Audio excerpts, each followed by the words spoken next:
आवाज उस- दोस्तों, क्या आपने कभी सोचा है कि क्या कारण है कि कोई व्यक्ति अपने आसपास अनेक प्रॉब्लम्स के होते हुए भी अपने कार्य में सक्सेस हो जाता है, जबकि ऐसा व्यक्ति असफल हो जाता है जिसकी ज़िंदगी में कोई परेशानी नहीं होती या बहुत कम होती है। क्या कारण है कि एक क्रिकेटर अच्छा खेलकर सेंचुरी बनाता है जबकि दूसरा उसी मैच में बहुत कम रन बनाता है, जबकि दोनों ने एक साथ मैच प्रैक्टिस की होती है। एक धावक अपने साथ के अन्य धावकों को पीछे छोड़कर खुद आगे निकल जाता है और दौड़ जीत जाता है, जबकि दौड़ना सभी रनर्स अच्छी तरह जानते हैं। किसी भी स्कूल में बहुत से स्टूडेंट्स पढ़ते हैं, सभी को एक ही टाइम में एक ही जैसा पढ़ाया जाता है, तो इन स्टूडेंट्स में से कुछ बहुत अच्छे, कुछ एवरेज और कुछ वीक क्यों रह जाते हैं।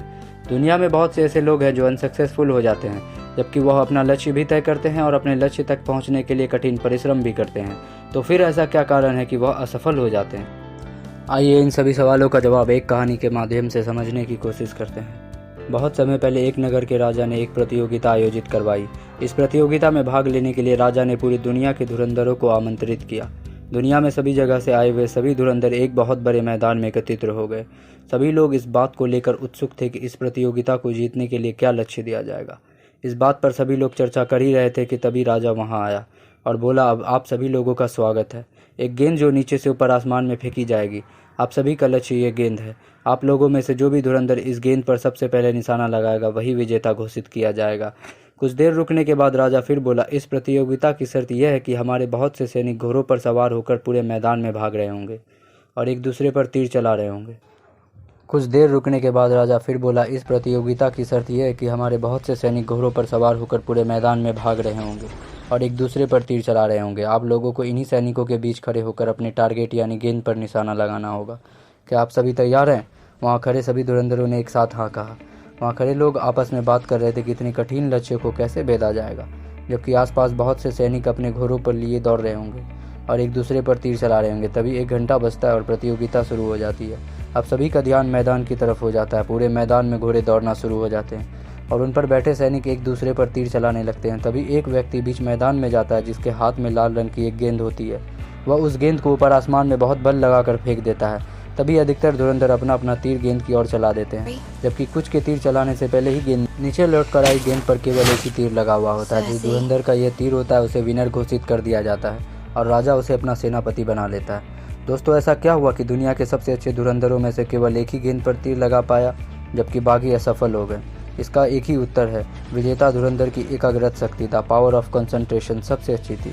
कैसे? क्योंकि जब गेंद को आसमान की ओर फेंका गया तो बहुत से धुरंधर का ध्यान नीचे दौड़ रहे घोड़ों पर था कि कहीं वो उनसे टकरा ना जाए, तो बहुत से धुरंधरों का ध्यान सैनिकों के द्वारा छोड़े जा रहे तीरों पर था कि कहीं वो तीर उन पर ना आकर लग जाए। ये सब सोचते हुए उन्होंने तीर छोड़ा और एकाग्रता ना होने के कारण तीर गेंद पर नहीं लगा, जबकि कुछ ऐसे धुरंधर थे जिनका घोड़ों और सैनिकों के तीरों पर ही ध्यान रहा। जब तक वो तीर चलाते तब तक गेंद नीचे आ गई। दोस्तों, यही हम सभी के ज़िंदगी में भी होता है। यदि नीचे दौड़ रहे घोड़े को किसी व्यक्ति के लाइफ में आई परेशानियों का सामान माना जाए, सैनिकों को अपने आसपास रहने वाले लोगों का सामान माना जाए और सैनिकों द्वारा छोड़े गए तीरों को उन परेशानियों के सामान माना जाए जो हमारे आसपास के लोग हमें देते हैं, यही वह सब चीज़ है जो हमारे ध्यान का एकाग्रता को हमारे गोल से हटा देती है या हमें 100% देने से रोकती है और हमें पीछे धकेलती रहती है। सफल वही होता है जो इन सभी लोगों और परेशानियों से अपना ध्यान हटाकर अपनी एकाग्रता को अपने लक्ष्य की ओर लगाता है। जब हम कंसंट्रेटेड होते हैं तो हमें अपने लक्ष्य के अलावा कोई और चीज़ दिखाई नहीं देता और हमारी सारी ऊर्जा अपने लक्ष्य की ओर होती है और रिजल्ट ये होता है कि हम जीत जाते हैं और विजयी कहलाते हैं और सफल होकर कुछ अच्छा कर जाते हैं। जबकि हमारे जैसी नॉलेज और एबिलिटी रखने वाले बहुत से लोग एकाग्रता की कमी से वजह से असफल ही रह जाते हैं। तो आपको ऊपर दिए गए सभी प्रश्नों का क्लियर आंसर मिल गया होगा। उन 5 प्रश्नों में जो भी विनर रहे उन सभी ने एकाग्रता की शक्ति, कंसंट्रेशन पावर की वजह से, चाहे आप कहीं भी कोई भी काम कर रहे हैं, हर जगह ध्यान भटकाने वाली चीज़ें होती हैं, इसलिए काम पर एकाग्र होना एक मुश्किल काम है।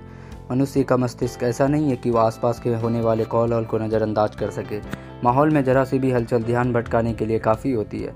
अगर आप अपने काम में ध्यान नहीं लगाएंगे तो आपका काम खराब हो जाएगा और आपको अपने रिजल्ट नहीं मिल पाएगा। कभी कभार स्कूल जाने वाले बच्चे शिकायत करते हैं कि उनका पढ़ाई में मन नहीं लगता या फिर वे पढ़ते पढ़ते सो जाते हैं। तो ऐसे में अगर उन्हें पता चल जाए कि एकाग्रता को कैसे बढ़ाना है तो उनका मन पढ़ाई में लगने लगेगा।